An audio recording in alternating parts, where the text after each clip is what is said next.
Welcome to Stories Room. Enjoy listening and don't forget to subscribe. The courtroom always struck me not just as a place where verdicts are handed down, but as an arena where people lay bare the darkest parts of their souls. That day, the air felt heavy despite the chilly air conditioning.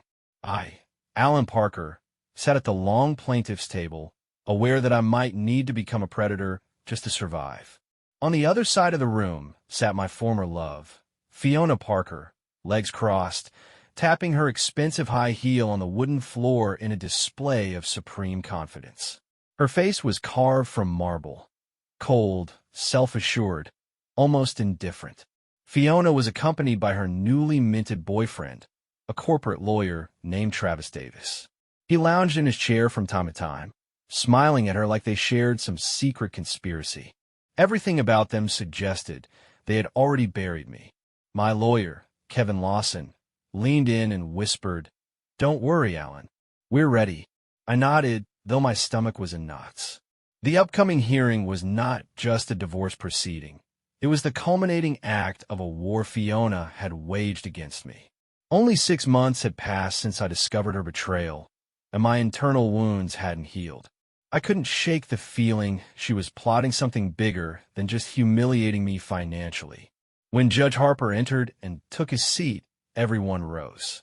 After the formalities, the hearing began, the one Fiona called the grand unveiling. Her lawyer stood up with a stiff smile, loudly declaring my financial instability and potential unfitness, which, according to them, threatened Fiona's well-being. My face burned with anger, but I clenched my fists under the table and told myself, "Don't lose it. You have a plan." Everyone remembers different details when it comes to a relationship's breaking point. For me, I vividly recall the day Fiona first came home outside her usual schedule. We had been married 7 years, and I knew she never came home late for no reason. I asked if something had happened, but she brushed me off, got held up at work. Once I would have believed it, but now I felt a bolt of anxiety. Then came other signs. Expensive gifts she suddenly had but never mentioned. Outings with friends I'd never met. New dresses obviously not bought on our usual budget. My construction company, Parker Builders, was doing well, but I knew precisely what we were spending money on, and I could distinguish personal outlays from something suspicious. Yet the most painful part wasn't her lying. It was how brazenly she did it. Every little gesture, every offhand, "I'm your wife, Alan," stung my pride. Every cold kiss she gave me out of mere obligation felt like a knife. One day I tried to talk. "Fiona, what's happening to us?" She looked at me like I was nothing but thin air. "You got boring," she said coldly. "You've turned into a money machine. I think we're just too different now." That was when I felt everything I'd built was collapsing, but I still believed I could fix it. I had no idea how deep her game ran. Finding out the truth was easier than I expected. A friend of mine, a restaurant manager downtown, called me saying he'd seen Fiona with a man who definitely wasn't just a colleague.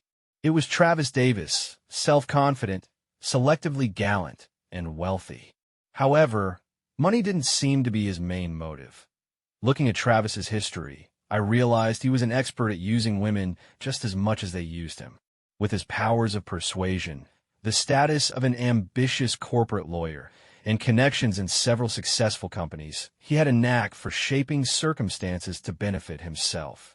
The more I learned about his past affairs, the more I understood Fiona had likely walked straight into his trap. Or maybe she herself was looking for someone to help her own plans. My lawyer, Kevin, said these findings could prove valuable in divorce court. But the bigger blow for me was Fiona's personal betrayal. Inside me brewed anger, hurt, and above all, the hunger for payback. Nights I barely slept, imagining the day I would turn the tables at just the right moment. No one ever called me someone who lives for revenge. I always try to settle things calmly. But once I discovered the cruel blow from the person I loved the most, I realized I was willing to go all the way. And so here we were, in court, where Fiona openly scorned me, hoping to squeeze every last drop of advantage. "Your Honor," Fiona began sweetly, rising to emphasize her elegant dress. For all these years, I sacrificed my career and personal development for my husband. I cooked, cleaned, endured his endless working hours. She paused and ran her fingers through her hair. And now, when we're divorcing, I'm merely asking to maintain a lifestyle I was accustomed to. Is that unfair? Her attorney, Ms. O'Connell, nodded at every word with subtle encouragement. My client has dedicated years of marriage to their joint life, and she has the right to fair compensation. I sat there, halfway in a daze from outrage. Fiona had never turned down lavish salon treatments, expensive jewelry, and restaurant outings. Yes, I worked long hours to make life comfortable, but she had no trouble enjoying it. Now she was painting herself as the selfless victim, as though I had forced her to sacrifice everything. Judge Harper calmly glanced around the room and asked, "Mr. Parker, what do you have to say about your wife's statements?" I stood up, trying to stay composed. I respect Fiona's contributions to our marriage, but I paused. Looking over at her, I believe much of what she says doesn't align with reality. Still, I'm ready to hear all her claims because I, too, want an amicable divorce. Hearing that, Fiona scoffed mockingly. Her attorney launched into even louder declarations about the mistreated wife, left with nothing.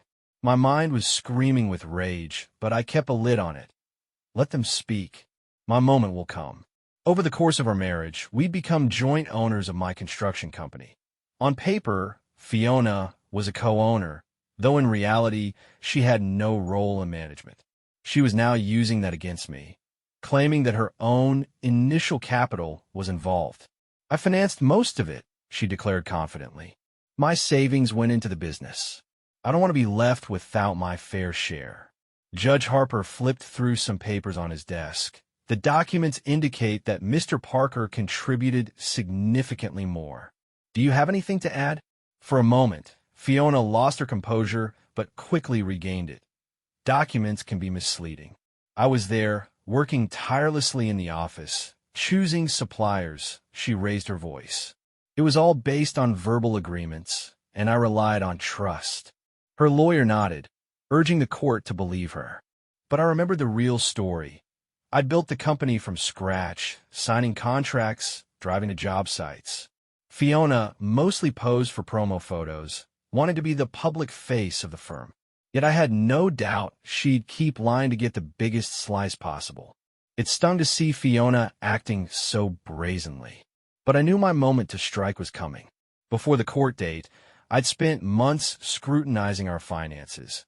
I hired an auditor to dig through the books, uncovering suspicious transfers Fiona had orchestrated. One night, I discovered in the company's expense ledger an entire series of payments marked as marketing costs. But the recipient was Fiona, her personal account more precisely. My lawyer, Kevin, after reviewing the data, whistled in surprise. "Dude, it looks like your wife was pocketing company money and covering her tracks. If we bring this to court, she's in big trouble." I waited for the right moment to use these incriminating documents. I knew that simply handing over the papers might not suffice. Fiona would deny it all, accusing me of forgeries. I needed to release this evidence suddenly and publicly so she'd have no escape. That's why I kept silent until her lawyer boasted about Fiona's unshakable financial honesty. Judge Harper turned to me. "Mr. Parker, do you want to respond?" I stood up, announcing that I had a 30-page dossier refuting that claim. More precisely, it contained a thorough record of bank transfers, emails, and contracts with Fiona's signatures, none of which remotely mentioned marketing. The courtroom fell dead silent. Fiona's face went pale. Her lawyer froze in what looked like a stark realization of a fatal error. "What does this mean?" Judge Harper raised an eyebrow. "It means," I said, looking Fiona straight in the eye, "that my wife spent nearly a year diverting funds from our company into her personal accounts, labeling them as business expenses. This is financial fraud." A ripple of murmurs spread through the courtroom, and Fiona noticeably turned white. Her lawyer's face was a mask of confusion. They were obviously unprepared for this turn. Fiona tried to argue, muttering that it was all fabrication, but the judge told her to keep quiet. "Mr. Parker," Judge Harper addressed me, "you claim you have evidence of deliberate misappropriation?" "Yes, Your Honor. My auditors reviewed the documents. I can provide everything." At that moment, I felt a wave of cold determination. For countless nights, I'd been tormented by how my wife had not only been unfaithful, but had also systematically prepared her exit plan by siphoning money. Now I was laying it all out in the open. Fiona opened her mouth as if to retort, but realized that any outburst would only make her look worse. Her attorney frantically searched for a defense strategy, but the documents spoke for themselves. "In that case, I'm ordering a full financial audit," Judge Harper concluded, leaning back in his chair. "All joint assets are frozen, and Mrs. Parker's demand for large payouts will be revisited." Those words landed like a judge's gavel on Fiona's carefully staged plans. A flicker of horror crossed her face. Assets frozen meant she wouldn't be getting any money until the investigation finished, shattering her prime objective of draining me swiftly. Travis Davis, who had been lounging with a smug smile in the corner, stopped grinning. Everyone's gaze turned to him. Who knew if he was in on the scheme? Legally, if he profited from these funds, he could be held accountable. When the court recessed, I saw Fiona tugging at Travis's sleeve, urgently whispering, "This is all lies. He made it up. We can dispute it." But Travis looked back without affection, just suspicion. Likely he realized he was at risk of being implicated. Kevin pulled me aside to avoid eavesdroppers. "Great job, Alan. They never expected you'd drop that kind of evidence mid-hearing.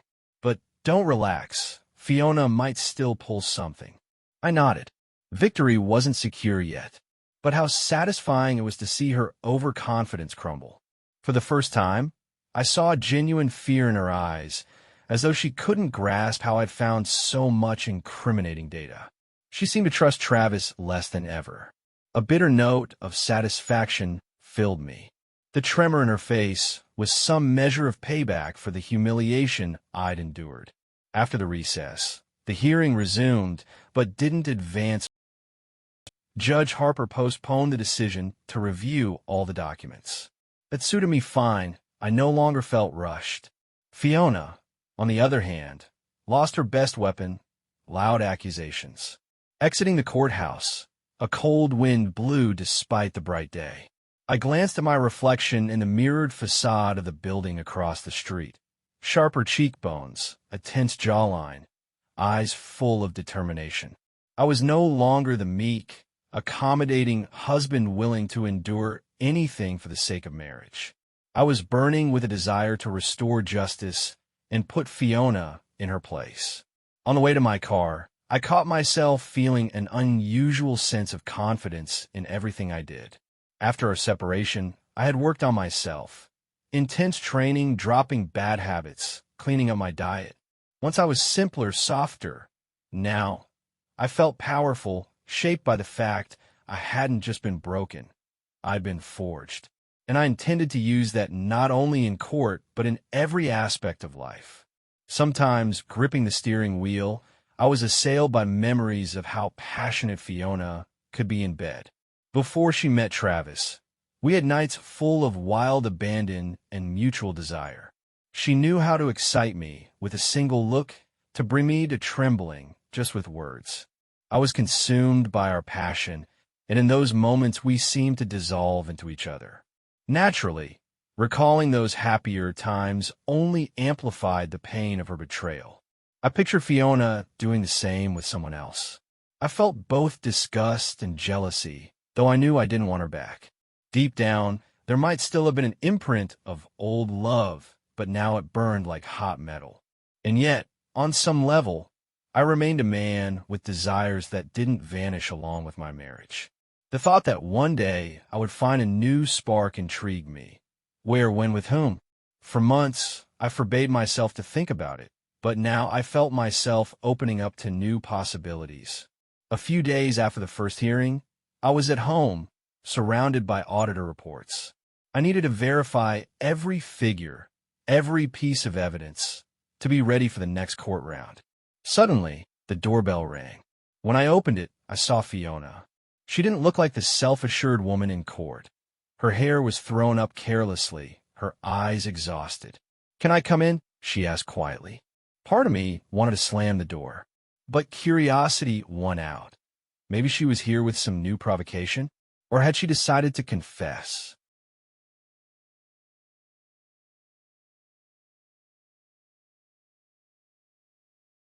Shared. Her lips trembled. "I've lost everything, Alan. Travis won't have anything to do with me. He's afraid of being implicated. I have no money, no one." I studied her face, trying to detect any sincerity. "Are you asking me for sympathy?" I asked, eyes narrowed. "After everything you pulled?" She sighed. "I made a mistake. I thought I could find happiness by leaving you. But it's not that simple." Her voice went softer. "I'm sorry, Alan." Inside, I felt a disorienting swirl. I had once loved her enough to forgive almost anything, but too much had come to light. I knew this was a plea for help, not genuine remorse. Nothing to do with true love. "Sorry," I said, "but we're done. For good."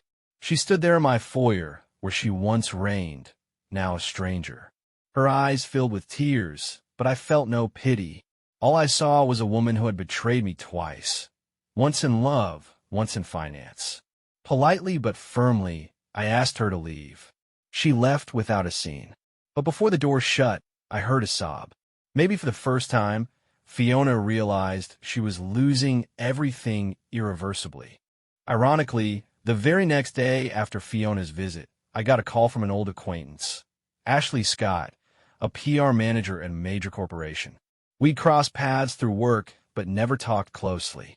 She had heard about my divorce through mutual contacts and suggested we meet to discuss a potential contract for my construction company. We met in a restaurant. Ashley was charming and professional, able to talk about anything from marketing to art.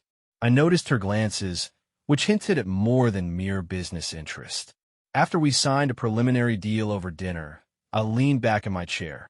"I'm glad we can finally collaborate. You've always struck me as someone who achieves her goals." Ashley smiled, resting a hand on her glass. "I like helping talented people reach their potential, and your company is very promising. But I'm interested in something else." She leaned forward, and I caught the faint scent of her perfume. "Does your personal situation keep you from focusing on this new contract?" I froze for a moment. I wanted to lie that everything was fine, but for some reason I told the truth. It's not easy. I'm angry, hurt, sometimes feel empty. But work keeps me from spiraling. She nodded understandingly. "You know, sometimes work isn't enough." Her gaze flicked to my lips, then back to my eyes. "Sometimes you need a person who will be there for you. Not necessarily a savior, but someone willing to listen and give you support." A warm rush went through me. Her words less like pity and more like an invitation to something deeper. And though I was cautious, my heart leapt. Why not? We left the restaurant after midnight. Before I called a taxi, Ashley lightly touched my wrist. "I don't want to push things, but if you ever want to talk, I'm here." I smiled, feeling pleasant tingling in my chest. For the first time in months, I felt genuine interest in a woman, something other than anger or bitterness. The court proceedings continued. The auditors uncovered more proof that Fiona had operated a dual bookkeeping system. Meanwhile, her attorney made grand statements that I should be held accountable for emotional harm and unfulfilled marital duties. It was almost comical to hear about unfulfilled duties when my wife had openly had an affair behind my back while also stealing money from our business. Kevin prepared documents for a counterclaim, to not only block Fiona's demands, but to make her pay damages for fraud. The idea of claiming some of her personal assets was tempting, but I was more interested in justice. I didn't want to give her any chance to keep lying. At night, I sometimes replayed in my mind how things might have turned out if we had just quietly divorced without drama. But the reality was, Fiona had crossed the line. There was no going back. One evening, I stopped by a popular downtown bar, hoping to distract myself from the court mess. There I bumped into Travis Davis. He was in the corner, sipping whiskey, and when he saw me, his expression tightened. But instead of leaving, he just smirked. "Well, Parker," he said as I approached the bar, "celebrating your victory?" I shrugged, maintaining a cold civility. "I just came for a drink. Surprised to see you alone." His eyes narrowed. "You think I ran off from Fiona? Believe me, she ruined it herself. Sure, we slept together a few times, but I never intended to get involved in her financial schemes." He took a sip. "Anyway, guess it doesn't matter to you. You won your little battle." Hearing battle, I felt a new wave of anger, but I kept it in check. We both know it wasn't just a battle. It's a matter of principles. You helped her, knowing she was married. Travis gave a crooked grin. She came on strong, complaining you were boring, nothing but an ATM, and I took advantage of the situation. Then once she got into real trouble, I started paying the price too. My reputation is wrecked. I looked at him without an ounce of pity. "You made your choice, Travis." He snorted, ordering another whiskey. "Hope you're satisfied. But remember, women like Fiona don't vanish without a trace. They can reappear suddenly, whenever they hatch a new plan." I nodded, acknowledging a grain of truth in his words. He had washed his hands clean by throwing Fiona under the bus, but I knew she had dug her own grave. My relationship with Ashley grew warmer. Her support wasn't pushy. She didn't pry, but she genuinely cared about me. One night, after dinner, I drove her home. As we stepped out of the car to say goodbye, there was a spark. Our eyes locked, and suddenly I leaned in, pulling her closer. The kiss was soft and lingering. I felt both our hearts pounding. She looked at me, lips trembling slightly, as if amazed we had finally dared cross the line from professional to personal. "Do you want to come in?" she asked. The answer was obvious. We went up to her apartment, and I sensed the aroma of cinnamon and vanilla, along with that subtle feminine ambience that stoked my desire even more. That night, I forgot all about court battles and Fiona's betrayal. I only wanted to feel Ashley's skin, hear her soft laughter and the catch in her breath. We moved to her bedroom, lit by the gentle glow of a bedside lamp. This time, everything was more fervent, more open. My hands explored her body, igniting every inch, and she moaned my name, urging me onward. We shifted the rhythm several times, from fierce urgency to slow, tender kisses. This wasn't just physical intimacy. It was a union of two people seeking solace in each other's arms. By dawn, as I dozed in her embrace, I felt a deep sense of peace, maybe for the first time in ages. The date for a preliminary verdict arrived. The courtroom was packed. Our divorce had garnered attention, with newspapers covering the alleged fraud, the frozen assets, and the drama in the corporate sphere. Fiona entered alone, eyes devoid of spark. Her lawyers still clung to hope for a miracle, but facts stood in the way. I sat with Kevin, adrenaline pumping through my veins. Judge Harper began. "We have carefully reviewed the financial documents submitted by both parties. Our analysis indicates Mrs. Parker carried out unauthorized transfers of substantial sums. We find probable signs of fraud. A separate criminal inquiry may follow." A collective gasp echoed. Fiona looked on the verge of collapsing. The judge went on. "As for the divorce proceedings, Mrs. Parker's requests for large alimony and property division are rejected until further clarification. Mr. Parker's financial damage claims will be considered. Assets remain frozen until the investigation concludes." Fiona bolted to her feet to protest, but the judge silenced her with a sharp command. For me, this was a resounding victory. Yes, there was more paperwork ahead, but the main point stood. Fiona couldn't lay claim to most of my assets. Even worse for her, her reputation was in tatters, with major consequences looming. After the hearing, Fiona caught up with me in the hallway. The proud woman I once knew was gone. Her eyes glimmered with tears, her makeup running. "Alan," she said, almost grabbing my sleeve, "you have to understand I never wanted it to go this far. I only did it because I felt trapped." I pulled my arm free. "Trapped? Kind of ironic when you had plenty of chances to tell the truth. She looked at me in despair. Travis left me as soon as he saw trouble coming. I have no money, no friends. We were once close. Can't you at least understand me? Inside, I felt nothing twist, no pity, no anger. I recognized she was trying to manipulate my compassion. That compassion left with my trust. I owe you nothing, Fiona. We'll finish in court. Then we each go our separate ways. She wanted to protest, but stayed silent, watching me walk toward the exit. A new sense of freedom washed over me completely. That same night, I was at Ashley's again. Her apartment felt like a sanctuary, distant from the legal wrangles and painful memories. When she opened the door, I knew from her eyes it was going to be a fiery evening. We began with a glass of wine on her soft couch, exchanging a few remarks about her day. But words melted into embraces and caresses.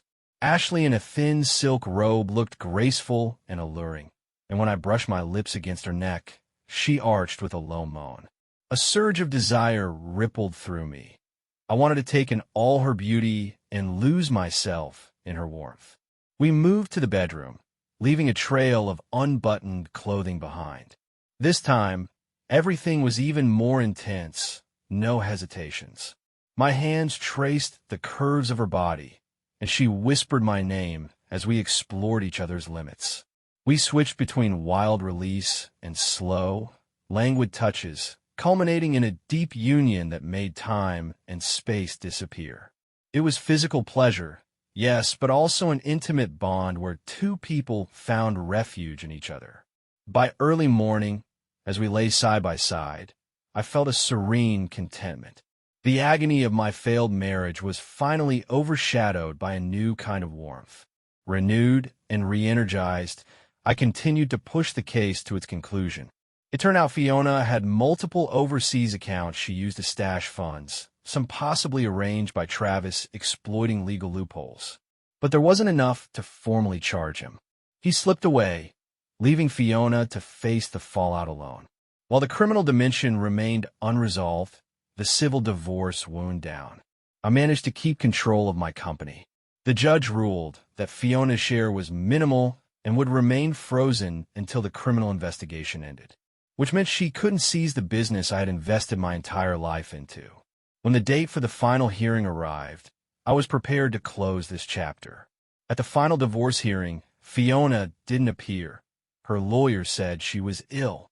Her attorney showed up in person, but clearly she couldn't wait to drop the case. The judge reaffirmed his earlier rulings. No large compensation for Fiona, and the matter of her fraudulent activities would be handled by the relevant authorities. Thus, I officially received my divorce decree and kept my assets. Stepping outside, I lifted my face to the sky, feeling an indescribable lightness spread throughout me. Kevin patted my shoulder. "Congratulations, Alan. You stood your ground." I smiled. "Yeah, thanks to you. Couldn't have done it alone." But I knew the real battle was internal, refusing to buckle under betrayal and deciding to fight for my rights and dignity. Several months passed. The criminal investigation into Fiona was still open, with authorities combing through documents. She faced a real possibility of prison if prosecutors proved she had knowingly siphoned money.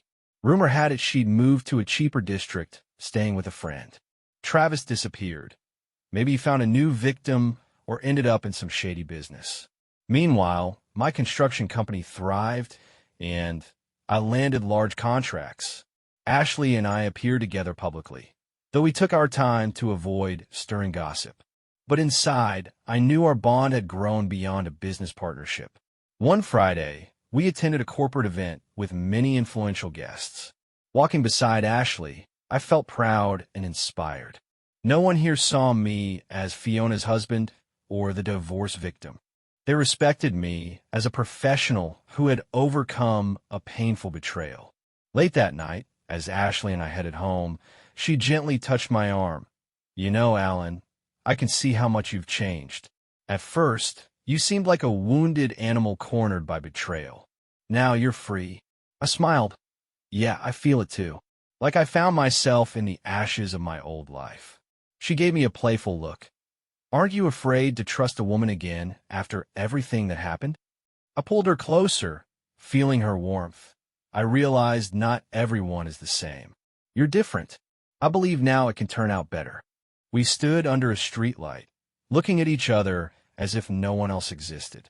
And I felt a quiet joy that I could open my heart to a new love, leaving the past behind. A week later, I found an envelope with no return address in my mailbox. Opening it, I saw a short letter in uneven handwriting. "Alan, I know you can never forgive me, but please don't destroy me in the criminal case. I've already lost everything. At least spare me going to prison. I swear I'll leave, start over somewhere new. Please withdraw your complaint. F." I read it several times.